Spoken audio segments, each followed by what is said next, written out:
The purpose of this record is to show you how to use your imagination to achieve your every desire. Most men are totally unaware of the creative power of imagination and invariably bow before the dictates of facts and accept life on the basis of the world without.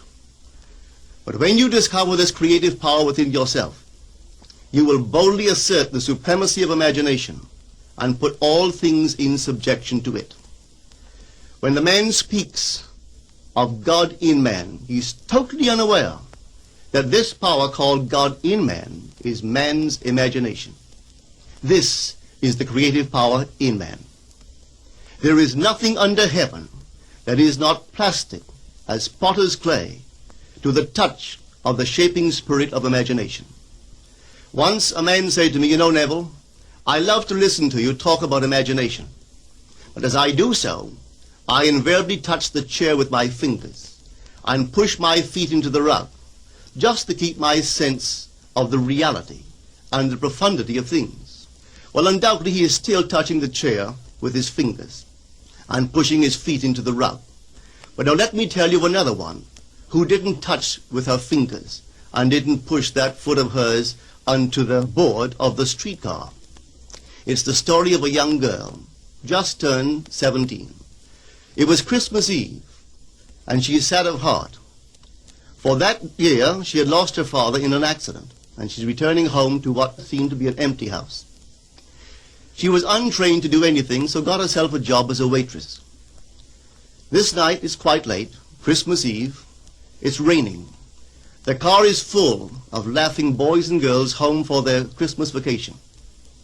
And she couldn't conceal the tears. Luckily for her, as I said, it was raining. So she stuck her face into the heavens to mingle her tears with the rain. And then, holding the rail of the streetcar, this is what she did. She said, "This is not rain, but this is spray from the ocean. And this is not the salt of tears that I taste, but this is the salt of the sea in the wind. And this is not San Diego. This is a ship, and I'm coming into the Bay of Samoa." And there she felt the reality of all that she had imagined. Then came the end of the journey, and all are out. 10 days later, this girl received a letter from a firm in Chicago saying that her aunt, several years before, when she sailed for Europe, deposited with them $3,000 with instructions that if she did not return to America, this money should be paid to her niece. They had just received information of the aunt's death and were now acting upon her instructions. 1 month later, this girl sailed for Samoa. As she came into the bay, it was late that night, and there was salt of the sea in the wind. It wasn't raining, but there was spray in the air, and she actually felt what she felt 1 month before, only this time she had realized her objective. Now this whole record is technique. I want to show you today how to put your wonderful imagination right into the feeling of your wish fulfilled, and let it remain there and fall asleep in that state. And I promise you from my own experience, you will realize the state in which you sleep if you could actually feel yourself right into the situation of your fulfilled desire and continue therein until you fall asleep. As you feel yourself right into it, remain in it until you give it all the tones of reality, until you give it all the sensory vividness of reality. As you do it, in that state, quietly fall into sleep. And in a way you will never know, you could never consciously devise the means that will be employed, you will find yourself moving across a series of events leading you towards the objective realization of this state. Now here is a practical technique. The first thing you do, you must know exactly what you want in this world. When you know exactly what you want, make as lifelike a representation as possible of what you would see and what you would touch and what you would do, and physically moving in such a state. For example, suppose I wanted a home, but I had no money, but I still know what I want. without taking anything into consideration, I would make as lifelike a representation of the home that I would like, with all the things in it that I would want. And then, this night, as I would go to bed, I would, in a state, a drowsy, sleepy state, the state that borders upon sleep, I would imagine that I am actually in such a house, that were I to step off the bed, I would step upon the floor of that house. Were I to leave this room, I would enter the room that is adjacent to my imagined room in that house. And while I am touching the furniture and feeling it to be solidly real, and while I am moving from one room to the other in my imaginary house, I would go sound asleep in that state.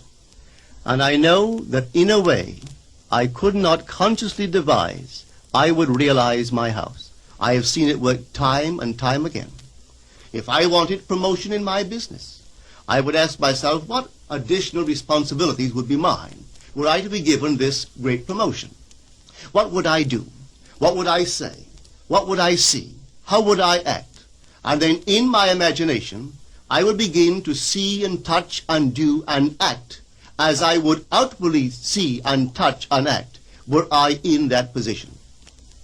If I now desired the mate of my life, were I now in search of some wonderful girl or some wonderful man, what would I actually find myself doing that would imply that I have found my state? For instance, suppose now I was a lady. One thing I would definitely do, I would wear a wedding ring. I would take my imaginary hands and I would feel the ring that I would imagine to be there. And I would keep on feeling it until it seemed to me to be solidly real. I would give it all the sensory vividness I am capable of giving anything. And while I am feeling my imaginary ring, which implies I am married, I would sleep. This story is told us in the Song of Songs, or the Song of Solomon.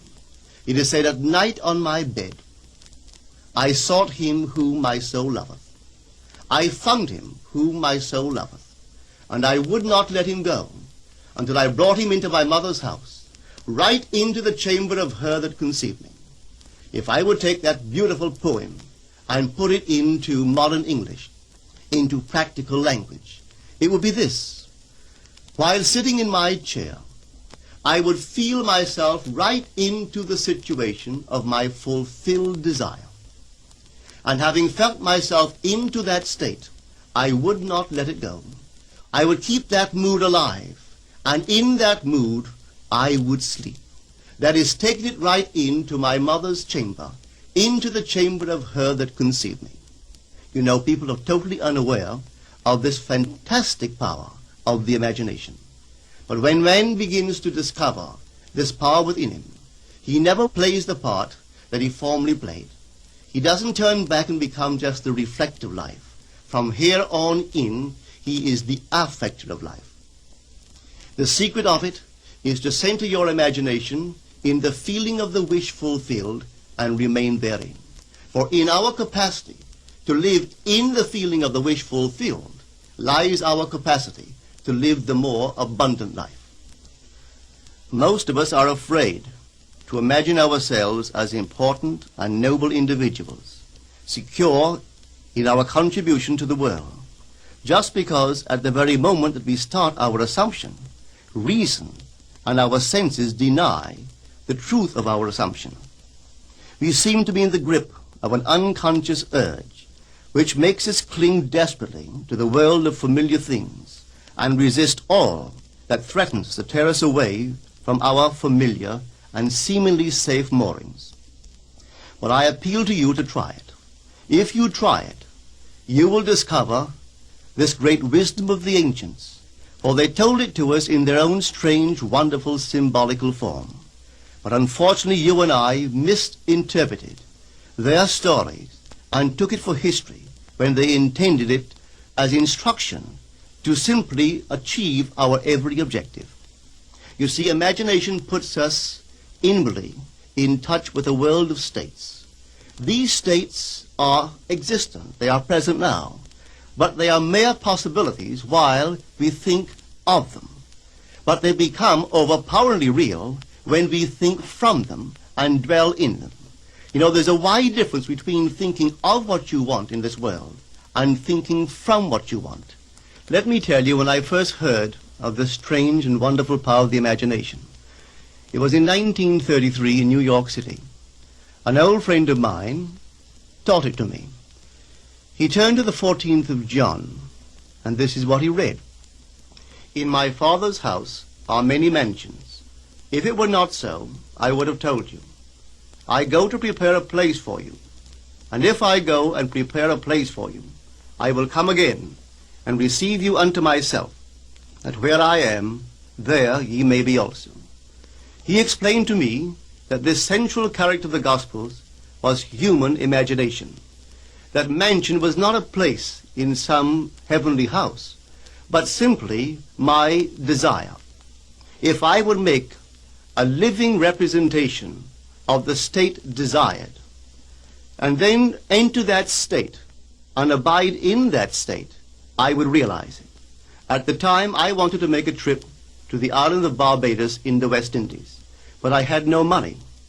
He explained to me that if I would that night, as I slept in New York City, assume that I was sleeping in my earthly father's house in Barbados, and go sound asleep in that state, that I would realize my trip. Well, I took him at his word and tried it. For 1 month, night after night, as I fell asleep, I assumed I was sleeping in my father's home in Barbados.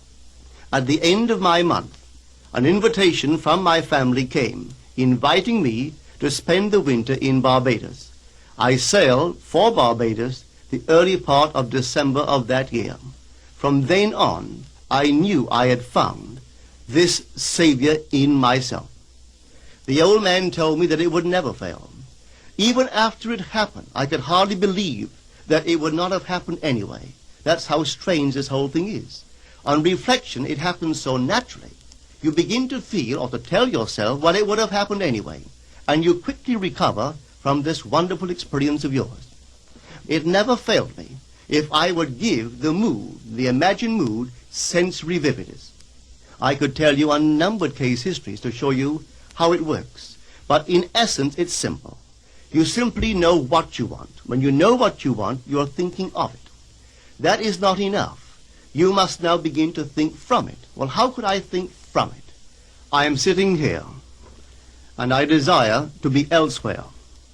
How could I, while sitting here physically, put myself in imagination at a point in space removed from this room and make that real to me? Quite easily. My imagination puts me in touch inwardly with that state. I imagine that I am actually where I desire to be. Now, can I tell that I am there? There is only one way to prove that I am there. For what a man sees when he describes his world is as he describes it relative to himself. So what the world looks like depends entirely upon where I stand when I make my observation. So if, as I describe my world, it is related to that point in space I imagine that I am occupying, then I must be there. I am not there physically, no, but I am there in my imagination, and my imagination is my real self. And where I go in imagination and make it real, there I shall go in the flesh also. When in that state I fall asleep, it is done. I have never seen it fail. So this is the simple technique on how to use your imagination to realize your every objective. Here is a very healthy and productive exercise for the imagination. Something that you should do daily. Daily relive the day as you wish you had lived it, revising the scenes to make them conform to your ideals. For instance, suppose the day's mail brought disappointing news. Revise the letter. Mentally rewrite it and make it conform to the news you wish you had received. Or suppose you didn't get the letter you wish you had received. Write yourself the letter and imagine that you received such a letter. Let me tell you a story that took place in New York not very long ago. In my audience sat this lady who had heard me numberless times. And I was telling the story of revision. that man, not knowing the power of imagination, he goes to sleep at the end of his day, tired and exhausted, accepting as final all the events of the day. And I was trying to show that man should, at that moment, before he sleeps, he should rewrite the entire day and make it conform to the day he wished he had experienced. Here is the way a lady wisely used this law of revision. It appears that 2 years ago she was ordered out of her daughter-in-law's home. For 2 years there was no correspondence. She had sent her grandson at least 24 presents in that interval, but not one was ever acknowledged. Having heard the story of revision, this is what she did. As she retired at night, she mentally constructed 2 letters. One she imagined coming from her grandson, and the other from her daughter-in-law. In these letters they expressed deep affection for, and wondered why she had not called to see them. This she did for 7 consecutive nights, holding in her imaginary hand the letter she imagined she had received, and reading these letters over and over until it aroused within her the satisfaction of having heard. Then she slept. On the 8th day, she received a letter from her daughter-in-law. On the inside there were 2 letters, one from her grandson and one from the daughter-in-law. They practically duplicated the imaginary letters that this grandmother had written to herself 8 days before. This art of revision can be used in any department of your life. Take the matter of health. Suppose you were ill. Bring before your mind's eye the image of a friend. Put upon that face an expression which implies that he or she sees in you that which you want the whole world to see. Just imagine he is saying to you that he has never seen you look better, and you reply, I have never felt better. Suppose your foot was injured. Then do this. Construct mentally a drama which implies that you are walking, that you're doing all the things that you would do if the foot was normal, and do it over and over and over until it takes on the tones of reality. Whenever you do in your imagination that which you would like to do in the outer world, that you will do in the outer world. The one requisite is to arouse your attention in a way and to such intensity that you become wholly absorbed in the revised action. You will experience an expansion and refinement of the senses by this imaginative exercise, and eventually achieve vision in the inner world. The abundant life promised us is ours to enjoy now, but not until we have the sense of the Creator as our imagination can we experience it. Persistent imagination, centered in the feeling of the wish fulfilled, is the secret of all successful operations. This alone is the means of fulfilling the intention.